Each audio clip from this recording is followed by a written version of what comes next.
Olá, tudo bem? E agora a gente vai falar sobre questões jurídicas. E para isso eu trouxe aqui na nossa conversa o Luiz Henrique do Amaral, que é advogado da Daneman. Tudo bem, Luiz Henrique? Tudo bem? Luiz Henrique, os franqueadores, as franquias estão crescendo muito e os franqueadores às vezes encontram algumas dificuldades jurídicas. Quais pontos você destacaria aí nessa questão hoje em dia? Bom, a parte jurídica é uma parte que muitas vezes fica relegada para um segundo plano, porque os negócios atropelam essa parte. Mas, por outro lado, é a parte extremamente importante que tem que ser examinada com muito cuidado. A preparação de uma franquia, a relação de franquia, ela está baseada em ativos de propriedade intelectual e contrato.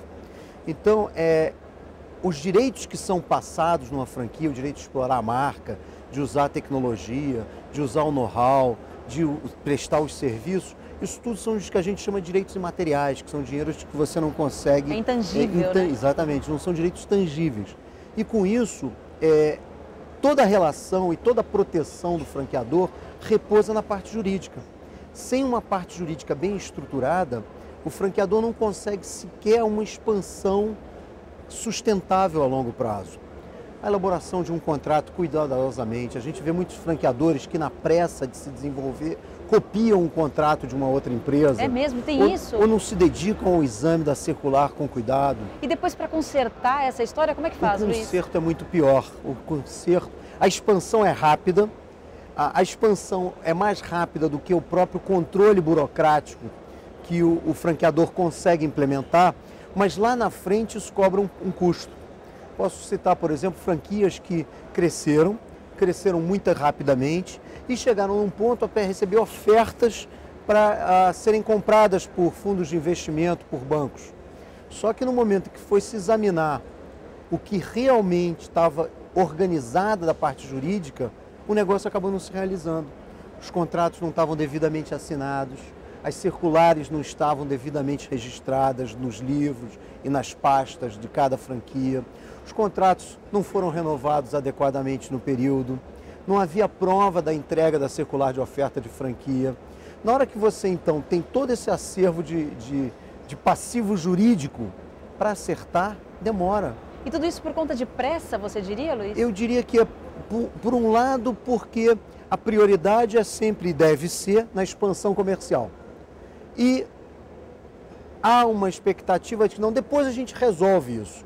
Só que o crescimento do franchise nos últimos anos tem sido muito rápido, as redes crescem muito rapidamente, se desenvolvem 40, 50 unidades por ano.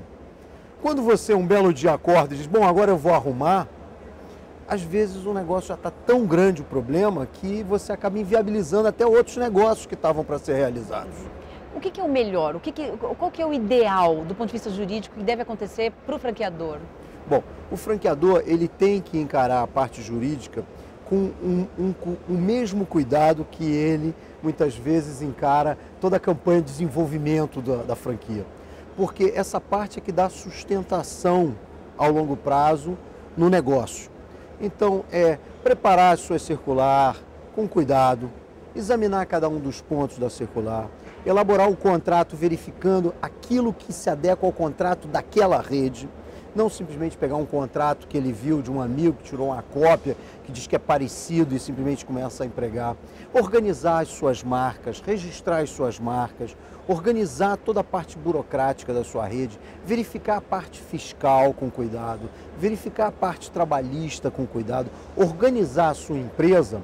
Como o ideal é como se já estivesse, num primeiro momento, pensando o seguinte, eu vou expandir, eu vou crescer, vou divulgar minha rede vai ser grande e num momento qualquer eu vou ou negociar essa rede com um fundo de investimento ou com um banco, ou eu estou pensando em fazer um IPO e eu preciso que a minha empresa esteja pronta.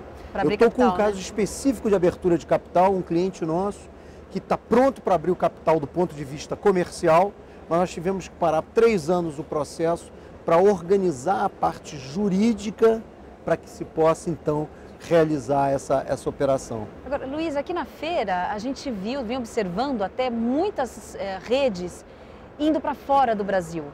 Essas redes, de uma maneira geral, elas estão se preocupando também com a questão jurídica dessa expansão internacional? Muitas sim, outras não. A primeira coisa que numa expansão internacional a rede tem que se preocupar é com o registro de suas marcas no exterior.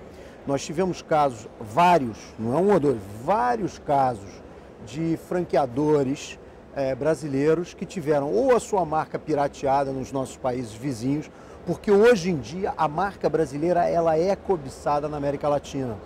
Nós hoje em dia estamos assim meio com os americanos há anos atrás. As nossas marcas são cobiçadas. As pessoas conhecem as marcas brasileiras e acabam querendo registrar as marcas brasileiras. Dizendo, olha, esse brasileiro um dia desse vai vir aqui e se ele vier, eu tenho a marca dele, ele vai ter que conversar comigo. Infelizmente isso acontece muito. Depois, ao negociar, procurar registrar as suas marcas, fazer busca de marcas e ter tudo protegido antes mesmo de começar seriamente a negociar. Eu tive casos de contratos de franquia master para países assinados, tudo pronto para ser pago, só que aconteceu um problema de marca e a rede não podia mais entrar no país. Nossa, que E aí trauma, quando a rede né? não pode mais entrar no país, o negócio se desmancha. Tempo jogado fora, dinheiro jogado fora. Emoção, né? Credibilidade comprometida. Os funcionários, então, isso é muito...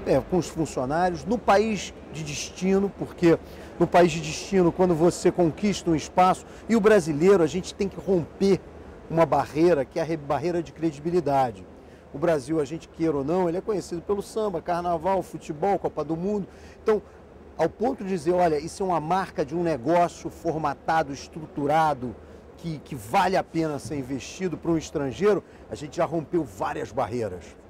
E você, quando quebra essa credibilidade, volta aquela coisa, eu sabia, era de brasileiro, os caras jogam bola, gostam de carnaval, o cara não ia se preparar para fazer a expansão. Verificação, outra coisa que acontece muito na área de expansão internacional, é o exame e o planejamento fiscal do investimento. Muitas vezes eu tenho casos de clientes que venderam franquias em Portugal, sem se preocupar muito com a estrutura fiscal desses recebimentos no Portugal, mas em Portugal, por exemplo, os royalties em franquia têm uma taxação que pode chegar a 40%, 25%, 35%, 40%. Na hora que eu planejo o meu investimento, se eu não levar em conta que o fisco português vai me reter 35%, 40% de impostos, há uma frustração enorme. Claro, te quebra, né? Fala, porra, eu nunca imaginei, bom, mas isso é uma coisa assim básica, não tem que haver um planejamento fiscal. Vai investir num país, vai ter um franqueado no país, você tem que ver qual é a legislação de franquia daquele país. Você tem que registrar as suas marcas, você tem que verificar naquele país qual é o contrato que é adequado, qual é a estrutura fiscal que eu vou usar naquele país. Eu posso exportar produto? Eu tive recentemente um caso em que o negócio fechado e nós descobrimos que o franqueador, quando descobriu, chegou no escritório e disse, bom, agora eu tenho que exportar, mas está dando um probleminha lá no país que eu tenho que... Bom, só que o país tem uma regulamentação que impedia a importação desse tipo de produto. Então, não foi examinado com antecedência devida esse tipo de problema que pode acontecer. Então, a parte jurídica, ela é uma parte fundamental. Nós, na BF, eu sou diretor jurídico da BF, nós, na BF, no nosso departamento jurídico da BF, tentamos reunir, não só no Brasil, mas no exterior, algumas informações básicas para o empresário, para que o empresário possa ter algumas informações iniciais. Então, nós estamos no departamento jurídico, à disposição dos franqueadores que quiserem ter mais informações, tanto sobre a estruturação jurídica que precisa ser feita para uma expansão bem sustentada do ponto de vista legal, como aquele que tem interesse em expandir internacionalmente, o que ele precisa fazer para se proteger. Luiz, muito obrigada. Várias histórias você contou aqui pra gente. Eu queria uma última dica sua para o franqueador que está assistindo a gente, para que ele pense nessa questão jurídica. O que você diria? Eu diria o seguinte, a parte jurídica parece ser aquela parte chata, o advogado. Já vem um advogado criar problema e burocracia.